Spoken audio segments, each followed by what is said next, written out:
So ఆఖరిగా మీరందరూ ఎదురు చూస్తున్న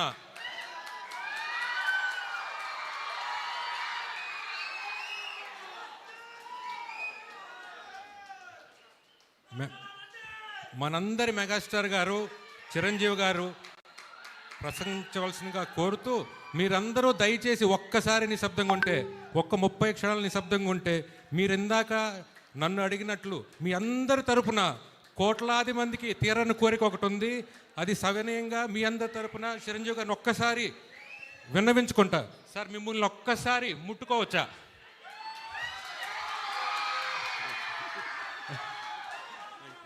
థ్యాంక్ యూ. Thank you.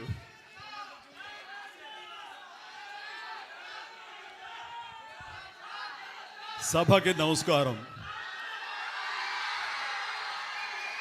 ఎంతో ఆత్మీయంగా యార్లగడ్డ వారి కుటుంబ సభ్యుల మధ్య వారి కుటుంబంలో జరుగుతున్నటువంటి ఒక సంబరంలాగా నాకు అనిపిస్తుంది. సరే, మనం ఎక్కడున్నాము ఏంటంటానికి నా అభిమానులు వాళ్ళ కేకలు కేరింతలు తెలియని ఉత్సాహాన్ని ఇస్తుంటాయి. Thank you.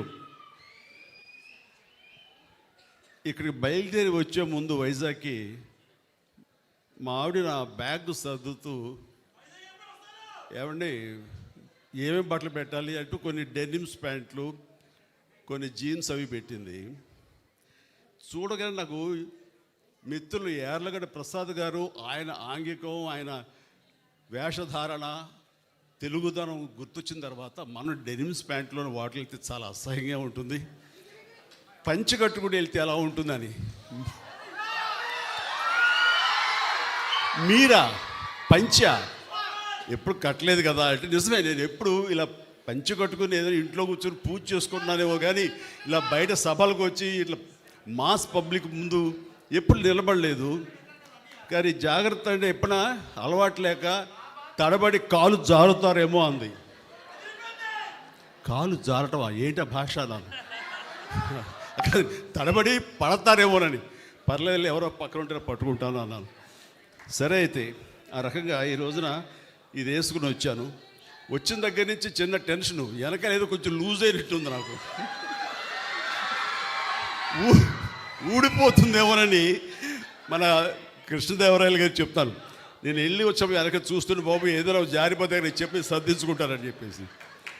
సో అలవాటు లేకపోయినా సరే కొన్ని అలవాటు చేసుకోవడం ఎంత అత్యవసరం, అది ఎంత సంతృప్తినిస్తుంది అనేది అంత ఇంత కాదు. ఈ రోజున ఇక్కడికి వచ్చానంటే కనుక యార్లగడ్డ లక్ష్మీప్రసాద్ గారు, షార్ట్గా వైఎల్పి అనేస్తాం మేము, నాకు చిరకాల మిత్రులు, నాకంటే పెద్దవాళ్ళు, నాకంటే విద్యాధికులు, సరస్వతి పుత్రులు, అన్ని రంగాల్లోనూ ఆయనకి మిత్రులు ఉన్నారు.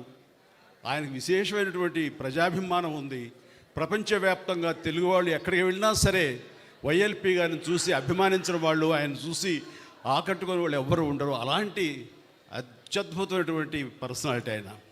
సాహిత్యపరంగా కానివ్వండి, రాజకీయంగా కానివ్వండి, ఏ రకంగా చూసుకున్నా సరే ఆయన ప్రేమతో కానివ్వండి అందరినీ ఆకట్టుకునేంత గొప్ప మనస్తత్వం అయింది.